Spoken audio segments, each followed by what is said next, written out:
po sa lungsod ng Maynila ang tinatayang 1,000 piraso ng umano'y illegal na troso mula sa lalawigan ng Aurora. Nasa 15 milyong piso raw ang halaga.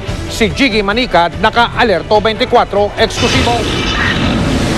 Ito ang mga trosong nasabat ng Presidential Anti-Illegal Logging Task Force sa Pier 12 sa Maynila noong May 13 na tinatayang nasa 1,000 piraso.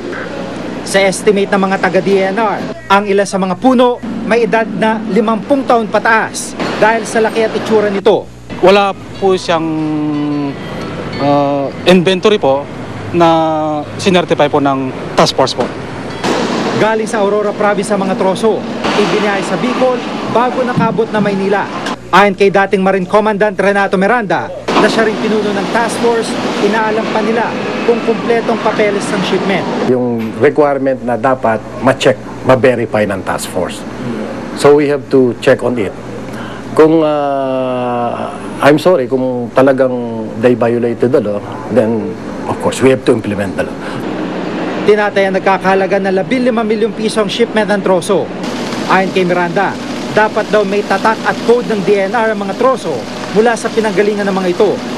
Sa oras na may inventaryo nila ito at madiskubreng may sinubukang palusutin kahit isa, lahat daw ng kahoy ay tuluyan nilang kukumpiskahin. Tumanggi naman si Miranda na banggitin ng kumpanya ang pagbabagsakan sana ng mga troso sa Maynila habang nagpapatuloy pa ang kanilang investigasyon.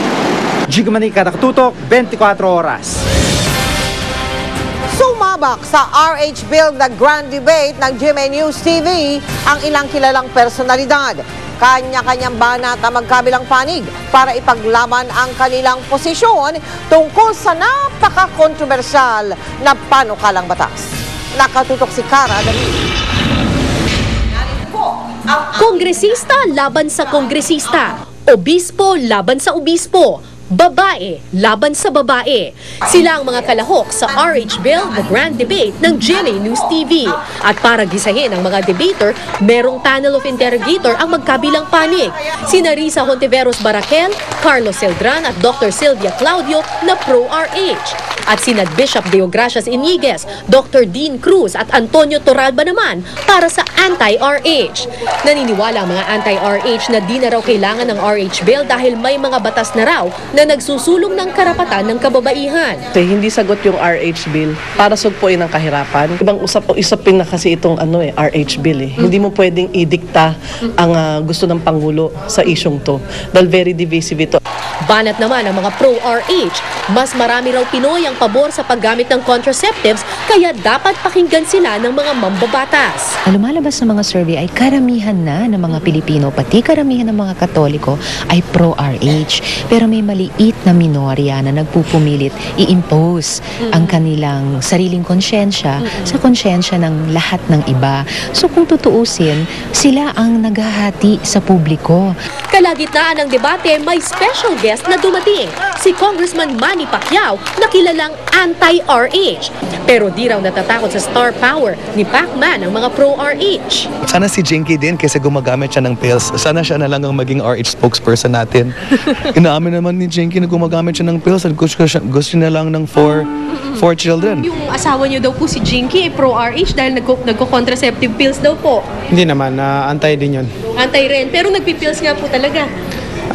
Noon, pero ngayon wala na.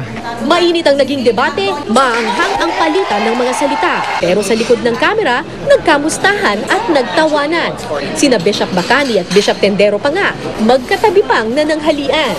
Kami ni Bishop Bacani, mahaba ang aming pinagsamahan. Magkaibigan kami magkasama sa maraming usapin at kataon nga lang sa usaping ito, doon kami magkaroon ng magkaibang posisyon. Ganyan naman ang debate. Dapat ang purpose nito ay paliwanag ang iyong posisyon at inaasahan natin na ang mga tao naman ay maliwanagan para ang kanilang pagpili ay maging tamang pagpili.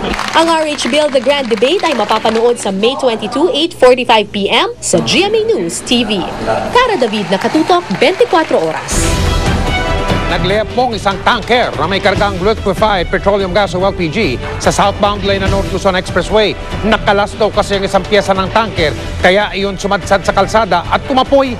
Si Tricia Zafra, naka-alerto 24. Sandaling naabala ang southbound lane ng North Luzon Expressway pagkatapos ng Valenzuela exit ng magliyab habang umaandar ang tanker na ito kaninang hating gabi.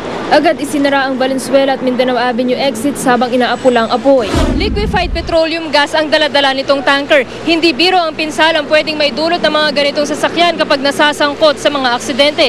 Mabuti na lang at sa pagkakataong ito, na-deliver na yung lamang LPG nitong tanker bago pa man mangyari ang insidente.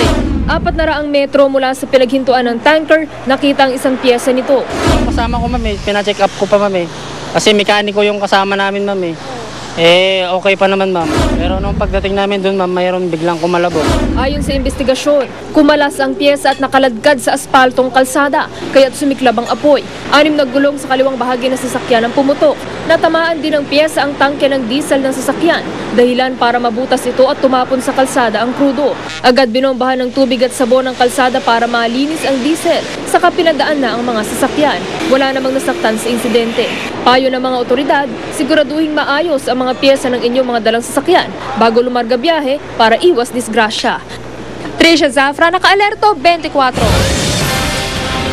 Susunod, kampyon sa pagmamotorsiklo, patay habang nangangarena.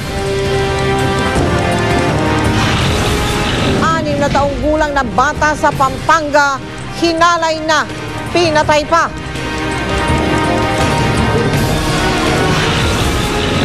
At si Angelina Jolie nakapanayam ng ating kapuso stringer sa Hollywood. Tutukan lahat ng yan dito lang sa 24 oras.